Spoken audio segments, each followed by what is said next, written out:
educated. All right, man. Detroit Lions defeated the Houston Texans 26-23. And perhaps was the game of the week. We don't know because we got the Rams and Dolphins tonight. But also Kansas City, who had a wacky ending with Denver blocking a field goal. So, yeah, man, let's talk about it, man. Check out the Lions post-game reaction playlist. Check out Detroit Lions talk playlist. Appreciate the love and support. So, for the most part, Goff threw 5 picks. You know, he made up all them picks that he wasn't throwing. He made it up in this game. The first drive, I think it was a Jalen Petrie kind of jump, kind of got him between the quick screen play. You got to remember, Houston had 10 days to prepare for the Detroit Pistons. So I think their last performance was on the Thursday versus the Bucks. So they had 10 days to prepare for the Detroit Lions, and D'Amico Ryans and his team did a hellified job. They did a hellified job of preparing for the Detroit Lions in 10 days. You know what I'm saying? And they was on what the Lions was doing. They was on it. They was all on what the Lions was doing. When you start talking about, the quick passes, the short passes, they were prepared for it. They were prepared for it. And early on, they was gonna try to get the ball to J-Mo. He got some pick off of him. Another tip sack pick. And my thing was, and I said it on social media, I was like, are they really gonna start Dan Skipper at left tackle? Dan Skipper ain't no left tackle. And this is where they kind of probably need to find another tackle out there to help them sustain themselves on that left side, just in case Taylor Decker. Decker's an older guy. He gonna miss a few games. That's a given. He's gonna miss a few games. So that had an effect on Houston getting hellified pressure. That had a lot of effect on a couple of those picks that he threw, but when Goff said after the game, he felt like he played pretty well. He was throwing the ball well. He had one where he threw it early on. He threw it in the dirt. He had one where it just slipped out his hands. But, on the outside of that,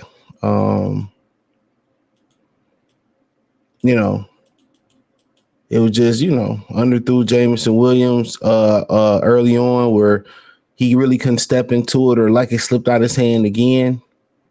Maybe he should wear them gloves every game. And then Derek Stingley kind of, got the drop on it. But other than that, the Lions, they gave up no sacks though, but there was some pressures in there that caused a couple of them picks. For the most part, Jahmyr Gibbs had a solid game. The Houston Texans got one of the best run defenses. We shut down their run game. 25 carries for 46 yards is insane. That's less than 2 yards a carry. But Joe Mixon did have that chunk play in the passing game. Then he had that first touchdown on the jet sweep, the running back sweep. But for the most part, Sam Laporta, he got injured. He had a shoulder injury. But this is perhaps his best game this year. St. Brown, J-Mo had such a game, so Montgomery fumbled again when he recovered, and then you had McNeil with a sack, Pascal with a sack, Pat O'Connor with a sack, and then you had James Houston with a huge sack, and I think he caused another pressure too. I think he caused a strip sack fumble. So, Houston offensive line is trash. I forgot they added Devin White over there too. But Minchie had the big touchdown. Good to see him. He had recovered from having cancer too. After he tore his ACL in the playoff run, just like Jameson Williams, they both tore their ACL. I think it was back to back. But for the most part, it was a solid. It was a game. And the Lions defenses and Jake Bates was won this game. Obviously, the Lions had to go down there and score a touchdown. They scored some touchdowns with Montgomery, with St. Brown. They went down there and they had to score some touchdowns. Laporta had the big touchdown, so they still had to put some points up. But ultimately, the defense, if you look at that second half, the defense shut them out in the second half. And it's amazing that if without the turnovers, I don't think Houston probably would score a touchdown. If we keeping it funky, without the turnovers, I don't even think Houston would have scored a touchdown. If we keep it funky. So really the Lions offense really put a lot of pressure on the Lions defense today. Carlton Davis had 2 big picks. One was in the end zone. You know? So the Lions defense played lights out in the second half. I mean, they played lights out all game, really. They was put in compromised positions. They were put in compromised positions. Their offense really tested them today. It wasn't so much in Houston. Their offense really tested them today. Their offense gave them the biggest test that they was looking for. And they responded. Aaron Glenn is, Ben Johnson. He gets a lot of the praise. He gets a lot of the praise about what's going on with this what's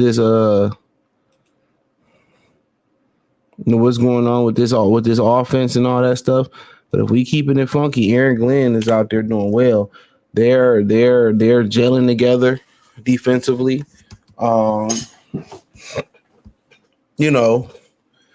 without their best player, Nathan Hutchinson, without Darius Smith, who was helping on the sideline, which they probably decided just to give him a bye week. That was smart. He was on this bye. They had their bye earlier, give him some rest. And now he get rest. If he was a younger guy, they probably would have said, well, shit, go ahead and do your thing. Go ahead and do your thing.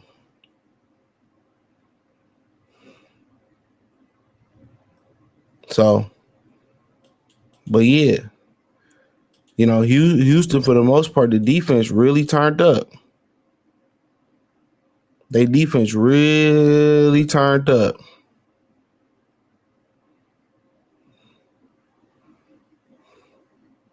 So the Lions defense turned up on Houston. They couldn't run it. They made them one-dimensional. Stroud made some uncharacteristic throws.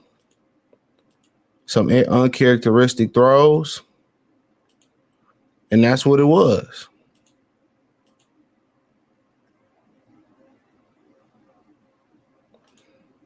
And that was the game. That was the game. So, Jake Bates, hellified kicker. He snuck them in, though. He barely stuck them kicks in, but they went in, and they was 2 big kicks. I mean, you see in San Francisco, Deebo Samuels had to put hands, foot, and toes on Jake Moody from Michigan for keep missing kicks and the long snapper. Yeah, he had to put heads, toes, and elbows on dog. He was tired of him. He was absolutely tired of it. And Jake Moody didn't miss no he ain't miss no more kicks after that. He ain't missed no more kicks after that.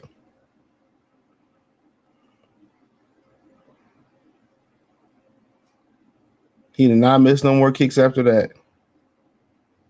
So, but yeah, Lions, they finding ways to win, just as Kansas City is. And historically, Lions will find ways to lose games. They're finding ways to win games. They find when there's a will, there's a way. That was a game they was not supposed to win. On the road, it'd probably been more understandable had they got off to that type of start or sluggish start on the road. I mean, at home. And then they came back and won. They went into Houston and literally took, and got that win. And they defense, another thing they defense did that's probably not being talked about enough. Another thing they defense did was they held them to field goals and didn't let them score touchdowns every time. They held them to a few field goals. When you get field goals and don't get touchdowns, you allow that team You allow a team to hang in there, and that's what they did. Had they scored touchdowns out of field goals, the Lions wouldn't even have came back. So, you know, that is what it is. Let me know what you girls and guys think. Check out Detroit Lions Talk playlist. Check out Detroit Lions post game reaction playlist. Appreciate the love and support. Let me know what you girls and guys think in the comment section. Hit the link tree. You can find me on Twitter, Instagram, Spotify, Anchor, Cash App, Venmo, PayPal, Amazon Music, Kick, Twitch. Not Amazon Music, but just Spotify and Anchor. I'm sorry. But Cash App, Venmo in the link tree. Appreciate the love and support. Peace.